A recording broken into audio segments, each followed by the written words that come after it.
My name is John, and I have had the privilege of serving many of you over the past year as you've lost loved ones, and I have repeatedly been inspired by your strength and resilience. Profound grief has a way of stripping away the superficial, and I have the unique privilege of regularly seeing raw courage. For what it's worth, I'm proud of you. I had you on my mind as I prepared this message, a message entitled Light Therapy. December is the darkest month of the year, literally and emotionally for many.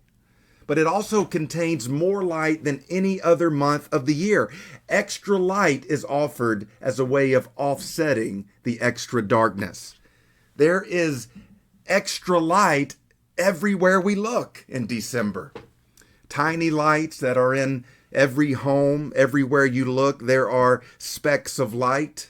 Lights in windows, lights on trees, lights in yards.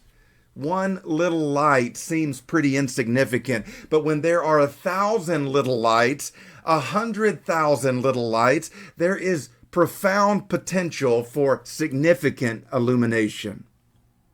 Light was the very first thing that God created. Genesis chapter 1 verse 3 says, "And God said, let there be light, and there was light. God saw that the light was good." Christmas is a time of illumination, a season of illumination. The prophet Isaiah, hundreds of years before the birth of Christ, got a glimpse of what Christmas looked like, and this is how he described it in Isaiah chapter 9 verse 2. "The people walking in darkness have seen a great light. On those living in the land of deep darkness, a light has dawned." A different translation puts it this way: "Those who dwelt in the land of intense darkness and the shadow of death, upon them a light has shined." And these words resonate with us that have experienced the darkness of profound loss. These words, these ancient words, these sacred words, they resonate with those of us that have traveled through the valley of the shadow of death. You see, light brings hope. A speck of light can be the catalyst for tremendous hope. And hope is to our hearts what oxygen is to our lungs. We can't really survive long without oxygen. And spiritually, emotionally, mentally, we begin to wither when we have no hope. I remember one summer I worked at a camp in Missouri, and one day we went spelunking. That's a fun word, spelunking. The first and the only time I've gone cave diving. Our leader took us deep into the cave, and then he collected all of our flashlights.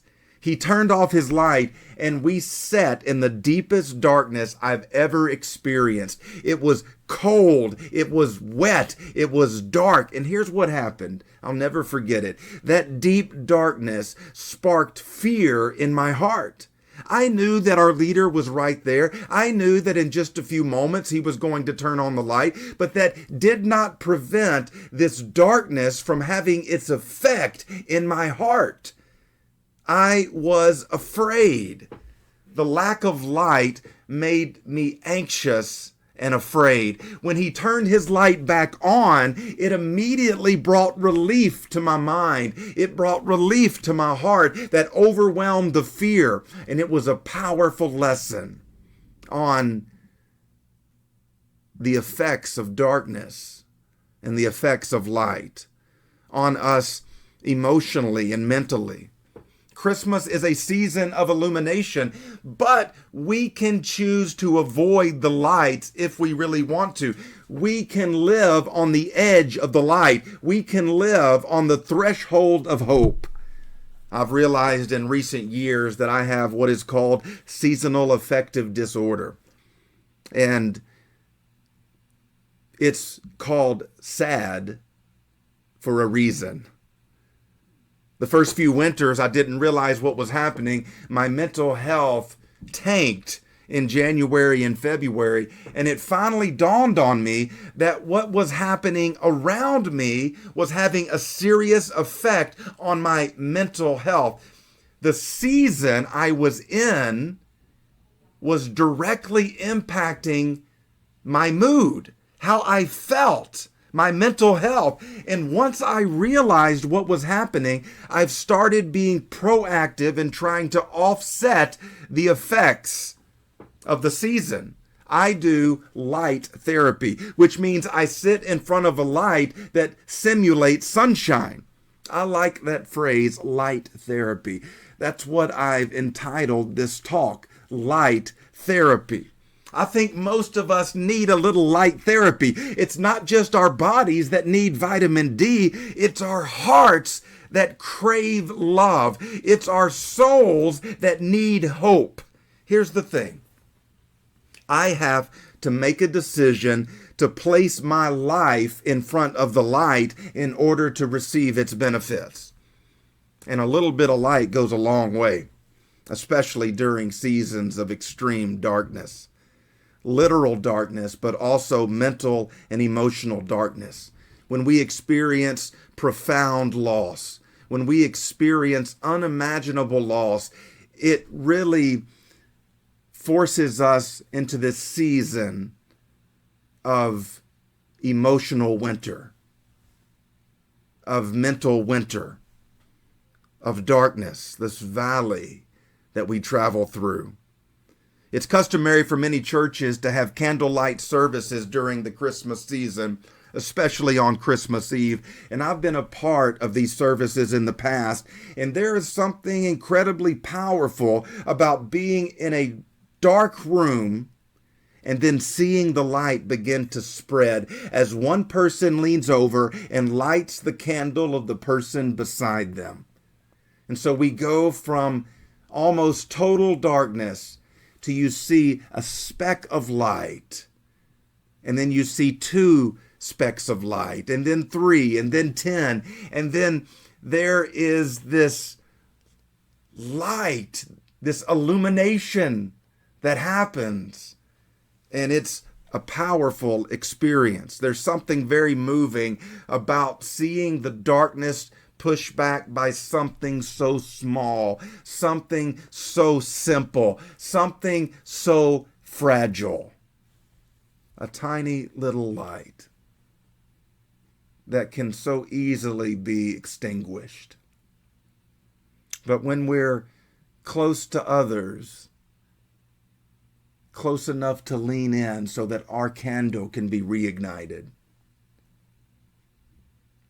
the darkness pierced by lots of little stabs of light. Each candle is a tiny stab that pierces the darkness and creates a pinhole of hope. I wrote something that I want to share with you now as I thought about the families that I've walked with, the families that I've had the privilege of serving over this past year. The shock and the trauma, the confusion and the pain, the storm of emotion during this time of unprecedented turbulence in their life, where everything gets uprooted. So I'll read this for you now. The shadow of grief covers my heart like a blanket of darkness. This heavy garment makes it hard to breathe. I struggle beneath the weight of it. I feel at times like I'm suffocating in sorrow. I'm exhausted, depleted. But there are times that I catch a flicker of light out of the corner of my eye. I discover that the blanket of grief, though heavy, is also porous.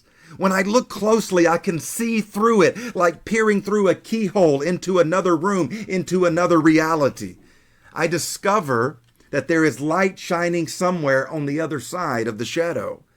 The thought of light creates a spark of hope in my soul, just a spark at first, a tiny piece of light that contains the thought that it won't always be this hard to breathe, that there are better days ahead. It's embryonic hope conceived by a spark of light. It's microscopic hope, but it's enough to produce faith. Faith allows us to see beyond the pain of the present and to peer into a better future. Never the way we were, but not near as hard as it is right now. Light that gives birth to hope, hope that sparks faith, but it starts with a light shining in the distance. And this light, this flickering light, this fragile light allows us to come to the realization that the shroud of sorrow is not impenetrable and it's not permanent. This light has the power to poke a hole in the darkness. The more light we have, the more hope we feel, and the more faith we experience that we aren't doomed to be in the darkness forever, that the valley of the shadow of death will not last forever. One day we will emerge from the valley, different but not inferior. One day we will see color again. One day the snow will start to melt. But until then, we cling to the light. We look up and see the speck of light at the end of this long, dark tunnel of sorrow. The shroud of sorrow will slowly shrink, eventually becoming a locket that we carry in our hearts for the rest of our lives. There are gifts of light all around us, specks of hope like flakes of gold in the mud. So stab away at the shroud, stab at the sorrow, and let the light in, one speck at a time. Pick up a handful of mud and shove it into the beam of light. Pick up a handful of dirt, pick up a handful of mud, and see the shimmer of the gold dust that's mixed in with the muck and the mire. Crack the door of your heart and let the light in, let the love in, let the hope in. The truth is, we all need a little light therapy. So I would encourage you over this season to put yourself in the light, to soak up the light. Most of us have the incredible blessing of not walking this path of grief alone. You have people around you that deeply love you, and their love is a light. Let the light of their love shine into your darkness and guide you through the valley of the shadow. Crack the door this season. Step out of the shadow. I know it's hard.